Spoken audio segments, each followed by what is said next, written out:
Assalomu alaykum, hurmatli tomoshabinlar, aka-ukalar, opa-singillar, dehqonlarimiz. Mana bugungi videomiz Kaliforniya qizil yomg'ir chuvalchanglari yordamida sifatli biohumus ishlab chiqarish haqida bo'ladi. Kommentariyalarda juda ham ko'plab savollar bo'ldi. Biohumus qanday tayyorlanadi, chuvalchangni qanday boqishimiz mumkin?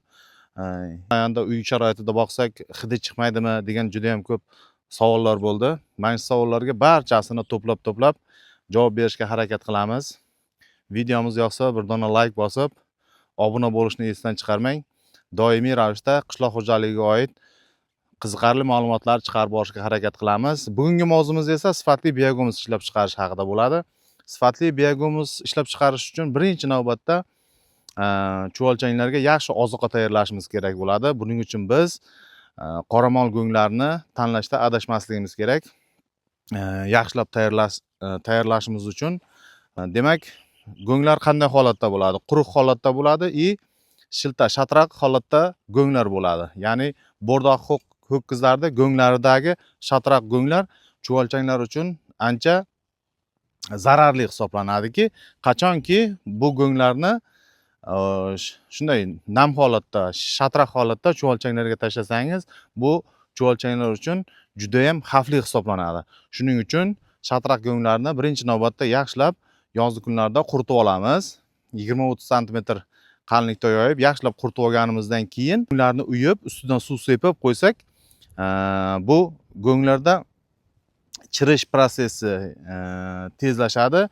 Mana shu jarayonda esa fermentatsiya, ya'ni qizish jarayoni ham tezlashib, go'nglaringizning sifatli ozuqaga aylanishiga yordam beradi.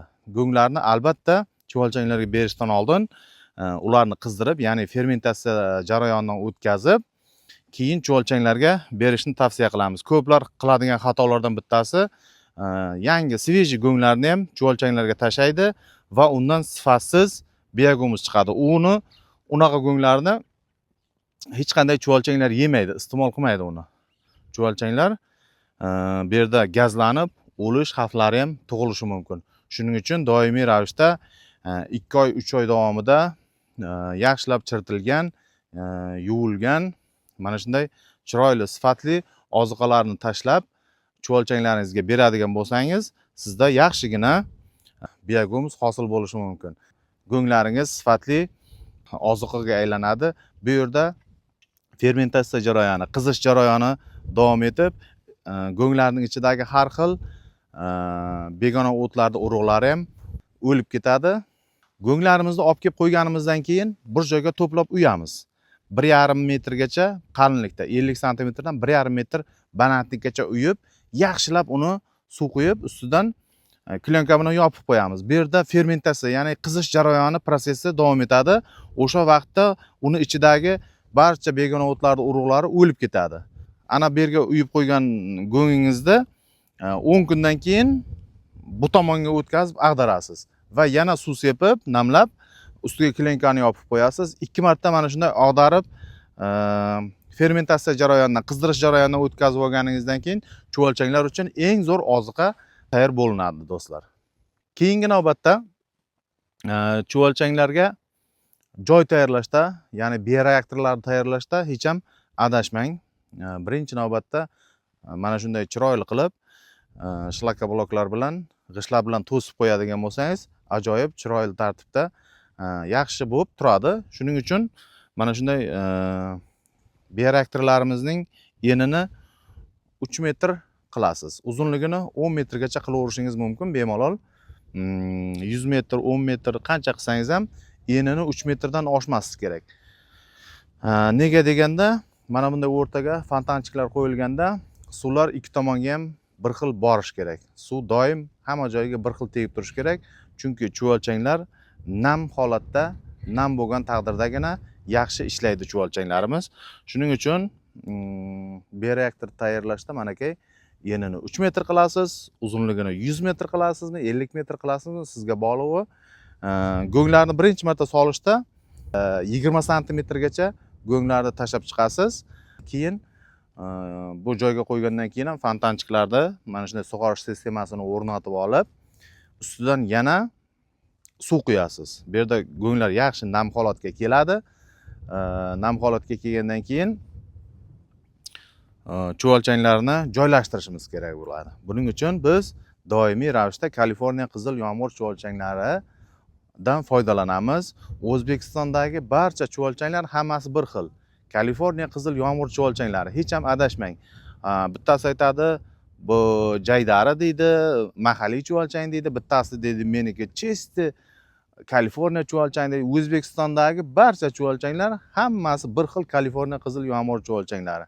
Ya'ni go'ng yeydigan chuvalchanglar hisoblanadi. Chuvalchanglarni mana shunday bioreaktorlarga olib kelib to'kib qo'yasiz. To'kkaningizdan keyin o'zlari bir oyda yaxshi adaptatsiya bo'lib, ya'ni moslashib, o'zlari tarqab boshlaydi hamma joyga. Lekin ustidan olib kelib chuvalchanglarni chochib tashlash noto'g'ri narsa.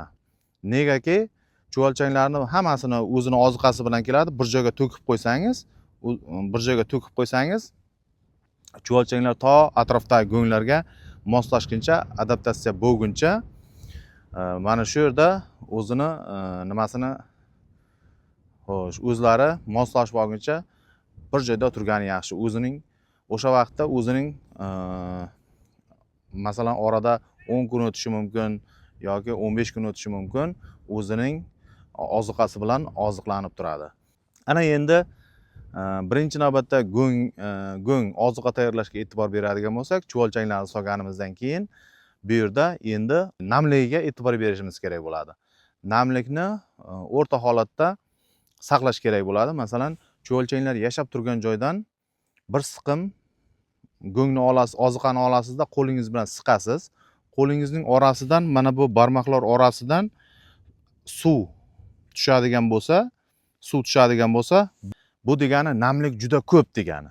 Siqib turib ochganingizda qo'lingizdagi oziqa yoyilib, tarqab, idrab ketadigan bo'lsa, bu namlik kam degani. Agar qo'lingizga siqib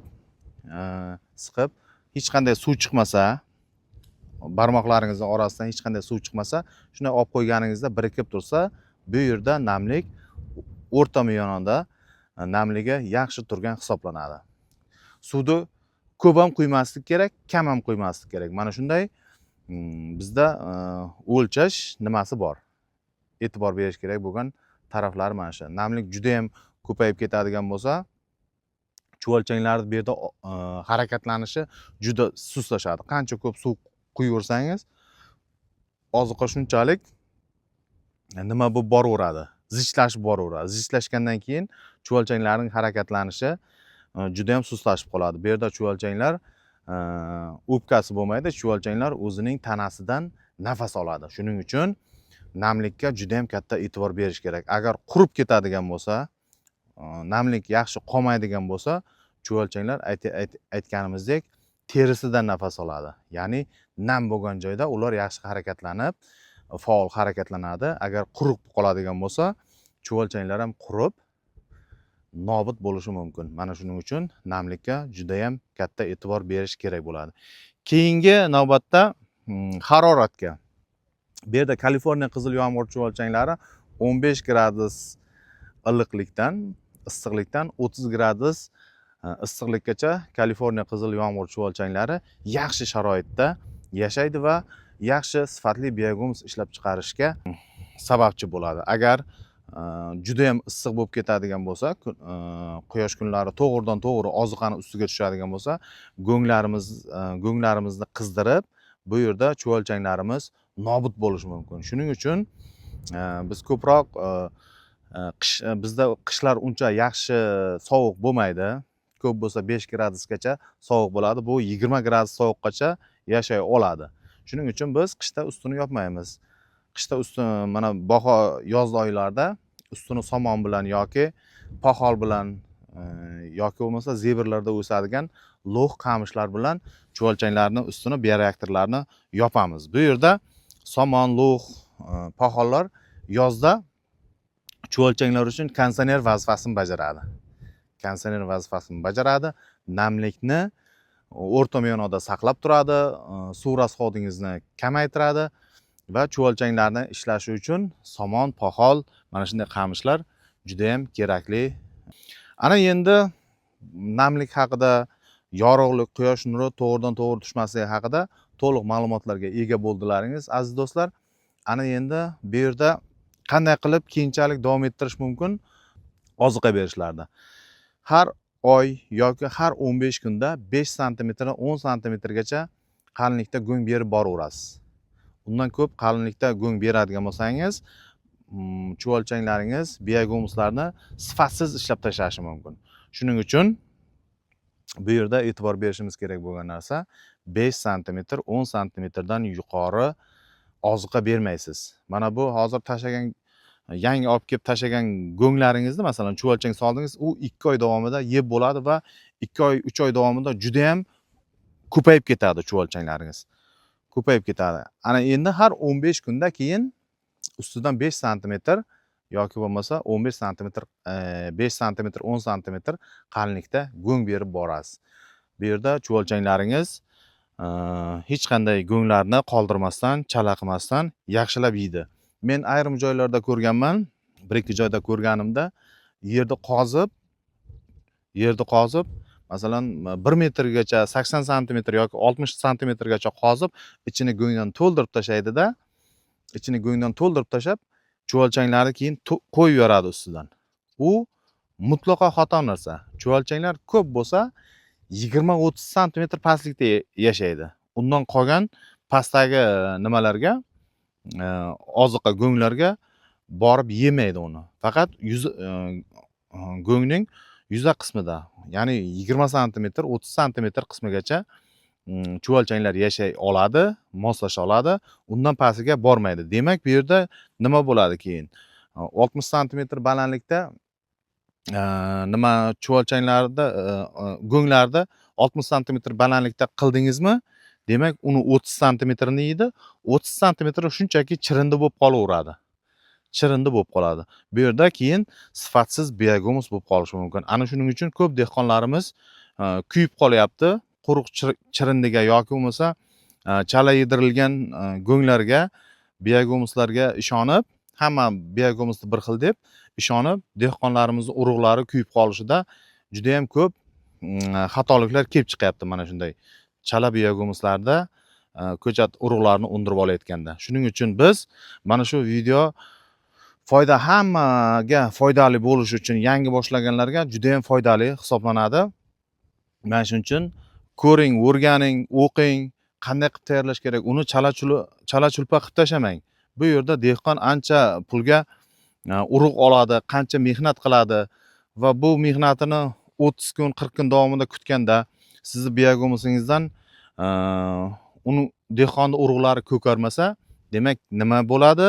Dehqon mehnatiga va qilgan xarajatiga kuyib qoladi. Shuning uchun yangi boshlovchilarimizga maslahatimiz yaxshi o'qib, o'rganib, yaxshi ustoz topib, mana shunday sifatli biohumuslarni yetishtirib berishda harakatni davom ettirish kerak bo'ladi.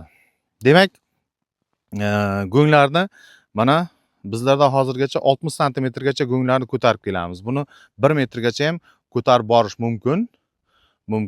Qancha baland bo'lib ketaversa yoki bo'lmasa qancha uzoq vaqt davomida mana shunday biohumuslarni ishlov beradigan bo'lsa, biohumusingiz shunchalik sifatli bo'lib ketadi. Shuning uchun hech qachon biohumus qilayotganingizda shoshilmang.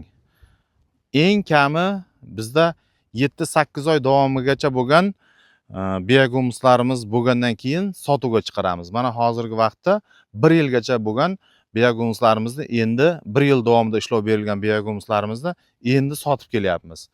Shuning uchun hech qachon shoshmaslik kerak biohumus qilishda. Chunki dehqonlarimiz sizga ishonib biohumusingizni oladi va undan foydalanib yaxshi natija bermagandan keyin biohumus hech qanday natija bermas ekan, hech qanday foyda bermas ekan degan fikrga kelib qoladi. Shuning uchun mana shunday biz har 10-15 kunda berib ketaveramiz. Bu 1 yil davomida 60 santimetrgacha ko'tarilib keladi. 1 yil davomida 60 santimetrgacha ko'tarilib keladi. 5-10 santimetr berganingizda chuvalchanglarga oziqani u masalan 10 santimetr berganingizda yeb bo'lgandan keyin 5 santimetrga pasayib qoladi. Chuvalchanlaringizda oziqasi tugaganligini qanday bilasiz degan savollar ham bo'ladi. Chuvalchanlaringiz agar go'ngni yeb bo'lgan bo'lsa, oziqasini yeb bo'lgandan keyin xuddi mollarga o'xshab oziqasi qolmagandan keyin chuvalchanglar ingichka kichkina bo'lib qoladi. O'shanday vaqtda keyin yana ustiga добавочный qo'shimcha qilib oziqa berib yana nima qilib ketaveramiz. Mana shu qavat berib ketaverganimizda xuddi pillaga o'xshab yangi oziqa tashlaganimizdan chuvalchanglar ham yuqoriga chiqib keladi. Mana shunday chiqib kelaveradi. Ajratib olishning usullari esa juda ko'p. Bizda eng asosiysi chuvalchanglarni ajratib olishda separator elaklarimiz yordamida ajratib olamiz. Bitta usuli, ikkinchi usuli 60 sm gacha borib yetgandan keyin yangi go'ng tashlaymiz, ustiga yangi go'nglarga chuvalchanglar chiqib keladi va u chuvalchanglarni shoxa bilan olib yangi joyimizga tashlaymiz. Keyin yana bir 5 sm, 10 sm go'ng beramiz. Qolgan chuvalchanglardan chiqib keladi-da, keyin u qatlamni ham olib yangi joyimizga tashlaganimizdan keyin chuvalchanglar baribir qoladi. Qolganini separator elaklar yordamida qaytarib yangi joylarimizga tashlaymiz. Mana shunday qilib sifatli biohumus olish uchun shoshilmasdan chuvalchanglarga chiroyli muhitlarni yaratib berib, sharoitlarni qilib, ozgina mehr berib, mana shunday sifatli biohumuslarni olishlaringiz mumkin. Demak, 1 yil davomida chuvalchanglarga yaxshi ishlov berib, sotuvga keyin chiqaringizlar biohumuslarni. Mana shu bugungi qilgan videomiz. Keyingi videolarda qanday videolar chiqishini kommentariyalarda yozib qoldiringizlar. Nima savollaringiz bo'lsa, barchasiga javob berishga tayyormiz. Albatta bu video sizga yoqdi degan umiddamiz. Yoqqan bo'lsa bir dona laykni bosib, bu hammaga foydali bo'ladi degan umiddamiz. Xayr, sog' bo'lingizlar.